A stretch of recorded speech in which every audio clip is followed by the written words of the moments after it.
to being more of a fourth density being. We're transitional right now. We're third, fourth. These technologies will not be needed to extend life. Yes, totally. Right now we have technologies to, well, I guess, reverse aging. Right. That was used on me.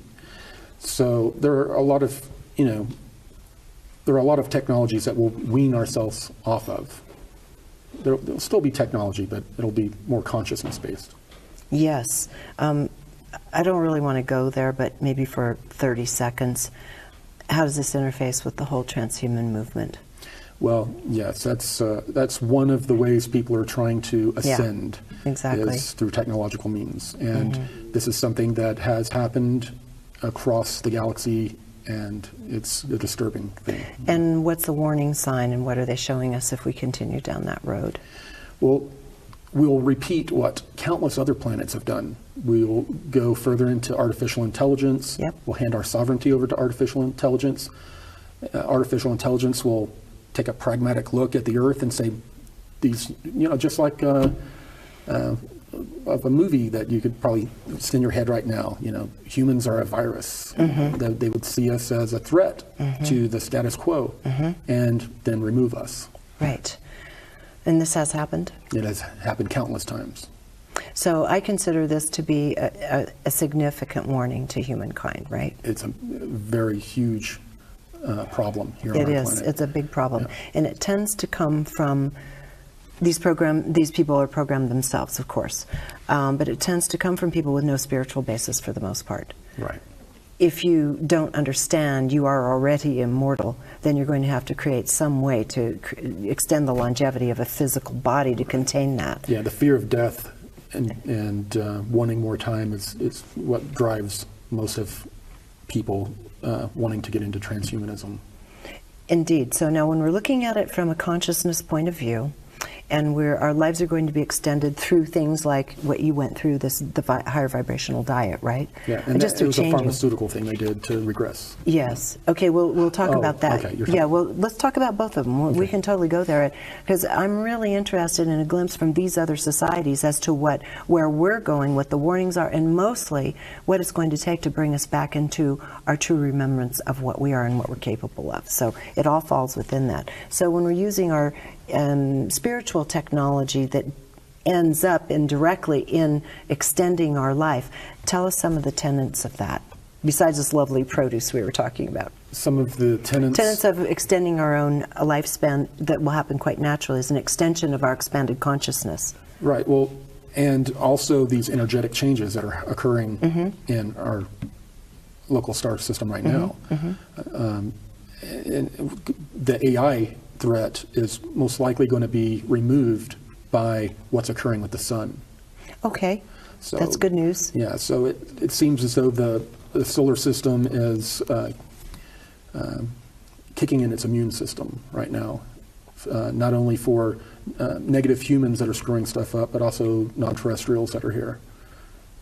And they're part of the collective programming that's going on right now. We talked about our own ability to co-create.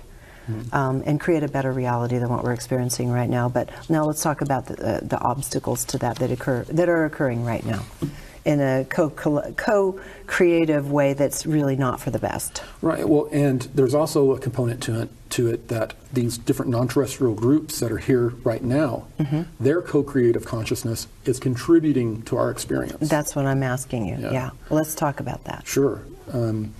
Yes, they're here. They have the same co-creative abilities that we do, but they know how to use them. And they're using them to control, the negative ones to control and manipulate. The positive ones are using them to try to reach out to us without breaking cosmic law. I mean, the way it sounds when I listen to many people and read, I read a lot, as you know, is that we're sounding like we're nothing but pawns to every other species that's here. This is our planet. I mean, granted, we've had other species living here underground and beside us for a long time, but essentially, this is the planet of human beings, and we're pawns to everybody else. What are you being told in terms of how we overcome this and really start taking back our sovereignty? Yes, that's the main thing that's communicated to me, is that this will continue If there's The control will the continue? control will continue. There can be disclosures, there can be any number of things that can happen. But until humanity gets off of our knees, Right. we are going to be pawns or taken advantage of by any being that comes into our star system. And so when they show you what it means to get off our knees, as we talked about a little earlier, people don't really have an idea of what it takes to do that. What do they show? It all begins with, I guess, the avian message that not only do we need to daily attempt to be service to others, but we need to stop the wheel of karma through forgiveness, forgiving of others, but most of all, forgiving ourselves. To do that, first of all, we've got to take that little spotlight that we like to shine on everyone else and turn it inward. So what needs to occur is that everyone needs to start looking inside. And also, like I said earlier, instead of looking up into the sky for a savior, look into the mirror. Yes. Because no one's going to do it for us. I absolutely agree with that. And the beings that I've dealt with over the last few decades say, if you did one thing, if we could just stop judging one another, because once we stop that process, then you're down to looking in the mirror, right? Right, and for that to happen, we have to have the manipulators, which are humans. Yes. Basically, being wardens. Yes. And treating us like prisoners. And until we take care of that, that's mainly what they want us to do. They're creating a situation to where we can rise up and fix the problems ourselves because we contributed to the problems. Right. We have to contribute to the solution. Okay, let's talk about the Middle Earth. You brought it up a little bit ago, and how they feel about us also, and what their own trajectory was, and in a territorial sense, if you can call it that, what they feel their eminent domain is here as well. They've seen the Sphere Being Alliance coming in. They've called them the Guardians. They finally got to meet with the Guardians, and when they did, it was communicated to them that they hadn't been proper stewards. They had not been doing their job. And what is their job? All these positive beings are a part of a confederation that are moving towards one goal, even though they don't acknowledge each other or work together. And I guess they were more on self-preservation than they were on trying to assist us. Because a lot of these beings, they come up and they try to assist us spiritually, giving us spiritual knowledge, but they will communicate to us as a different being. They'll present themselves as a different being. You can tell us what that looks like. Well, they'll say, I come from any number of local star clusters. I am here to impart spiritual knowledge to you. Instead I'm from here. Instead of where they're really from. Yeah. And they do this to, I guess, it's for self-preservation, to keep us warlike humans from going down and attacking them, which we have done. Their society has overcome a lot of those violent tendencies already, right? Yeah. And so they've been here as opposed to humans. Just kind of give us the time frames that you've been given in terms of our occupation. Sure. Some of these groups trace themselves back around close to 20 million years to being here on the planet. So that 20 million years, just think about how the Earth has evolved in that time period. So they've had a hand in helping the Earth, but also they're supposed to be here helping humanity. And they've helped us. There have been genetic groups that they've paid attention to, or more spiritually evolved groups on the surface that they've brought down into the inner Earth during cataclysms. So they're working on this mission, but they weren't working on it 100%. They were just, maybe 20, 30%. Is it fair to say that they would come and maybe take people to safety, so to speak, during various cataclysms, deluges, and so forth, that had higher knowledge they had already brought from other places? Let's talk about that. Not only that, they also, after these cataclysms, they will go on the surface, find survivors, and help them reestablish agriculture, get their just get them back in order after a lot of chaos. Help them set up their government. Right. I mean, I'm thinking of Mayan traditions, the Mayans, where the Mayans went and disappeared. Quetzalcoatl, the being who comes and helps them relearn agricultural practices and so forth that have been forgotten due to the trauma. Right. And a lot of these beings, when they were doing this, were seen as gods. Right. And they didn't encourage it, but they didn't discourage it either. It served a purpose. It had people looking up in the sky instead of looking down into the earth. Below, yeah. And their physical appearance? It's very similar to ours. Right. Yeah. I mean, how would you differentiate the two if you had a human and one standing next to each other?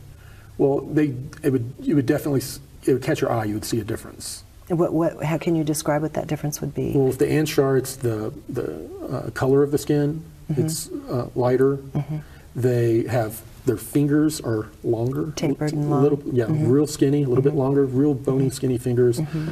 They aren't real muscular. They are lean. Mm-hmm. But the women around the 6 foot tall range. Mm-hmm. Their eyes are maybe 3% larger than ours, just barely perceptible.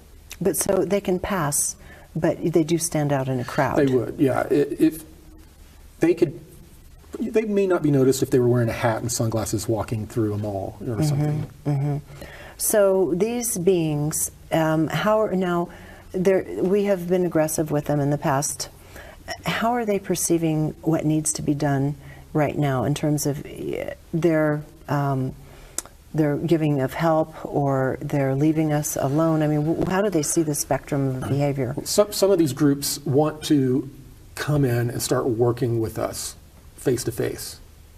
And there are certain treaties that they've signed with these groups that are in opposition to them that state that they're not allowed to do that. They're not allowed to appear in mass in the sky. They're not allowed to walk the streets with us. Who are these people they're signing these treaties with? These are the non-terrestrials. They're signing with other non-terrestrials. Other non-terrestrials, right. Okay. The Anshar signed a treaty that they call, Gonzalez, Lieutenant Colonel Gonzalez calls the Muhammad Accords.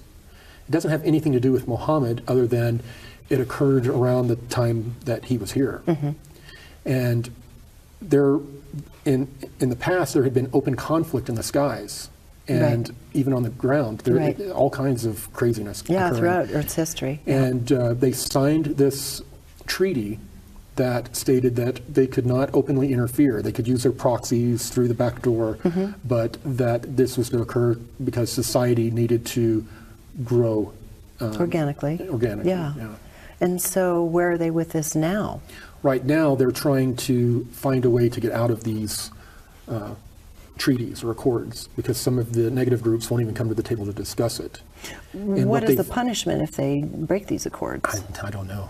I don't talk about that part. Yeah. So they're trying to come out. You say they know how to work with the rules and laws of the cosmos. Cosmic law. In the way we haven't really grokked yet. So they have a little advantage in being able to work with or bend perception or such that we may not have developed fully yet? Yeah, that's fair.